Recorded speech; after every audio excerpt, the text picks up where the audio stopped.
Welcome back. Well, sunscreen has been marketed to prevent skin cancer, but Banana Boat is now recalling some of its products due to a presence of a cancer-causing chemical. Joining us now for more on this and which sunblocks will keep you safe is internist at Northwell Health, Dr. Frank Contessessa. Dr. Frank, thank you so much for joining us. So yeah, this was all over the news yesterday. The voluntary recall came after 3 batches of Banana Boat hair and scalp sunscreen had trace levels of benzene.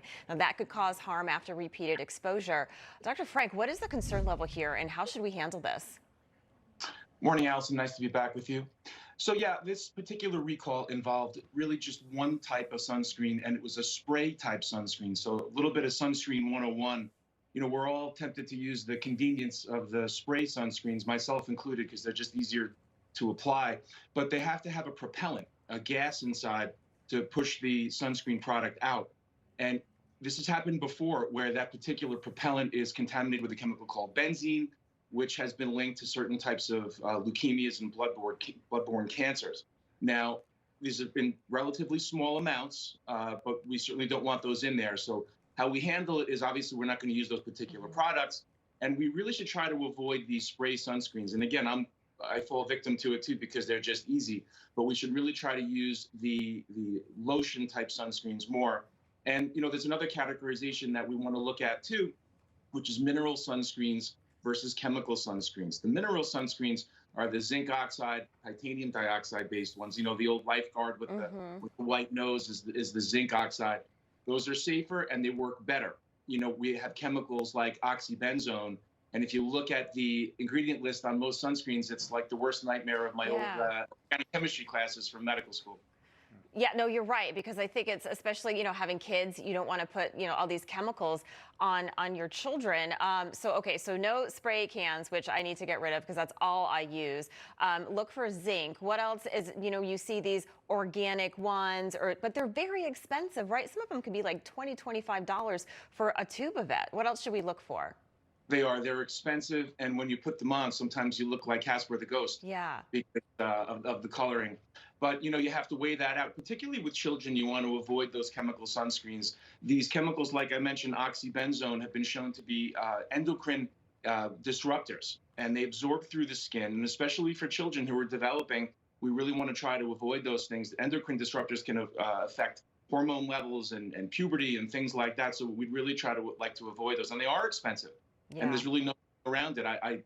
There's actually a really good resource. It's called ewg.org.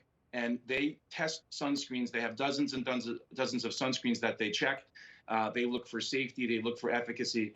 And another thing is we want those broad spectrum sunscreens for UVA and UVB.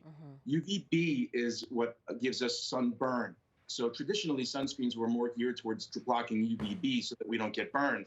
But it's the UVA that causes not only wrinkles and aging, but skin cancer like melanoma. Okay. So we want broad spectrum and covering both UVA and UVB. That's a good source that you said, because I remember my friend recommending that when I first had kids, and to look at the sunscreens that you should use. Also, things to think about too is even, you know, hairspray and body wash and all that. But I do want to get Dr. Contessessa to what Dr. Anthony Fauci recently said. You know, we think COVID's over, or many people are vaccinated, and if you get it, it's a very mild strain. But take a listen to what Dr. Fauci recently said.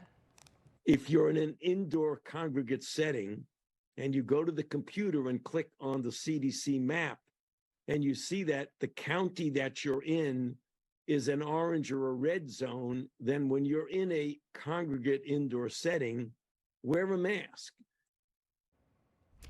Wear a mask, wear 2 masks, wear 3 masks. I mean, are people listening to what he has to say? And what should we do? Well, his most recent statement that I paid most attention to was that he's contemplating retirement. Right. And I think it's about time. Listen, people have had enough of this, and I can't echo this enough. And I think every time I'm on, I mention to you guys, if you're high risk, if you're in one of those groups and you're in a crowded area or a crowded location, you should probably wear a mask. If an older person is on a plane, you should probably wear a mask. For the rest of us, it's like living during cold and flu season. If you get sick, you get sick. You get better in a few days. Right. Yeah, I think back to normal. I agree. Common sense. Dr. Frank Contessessa, thank you so much for joining us this morning and your insight. Appreciate it. Thanks, Alice.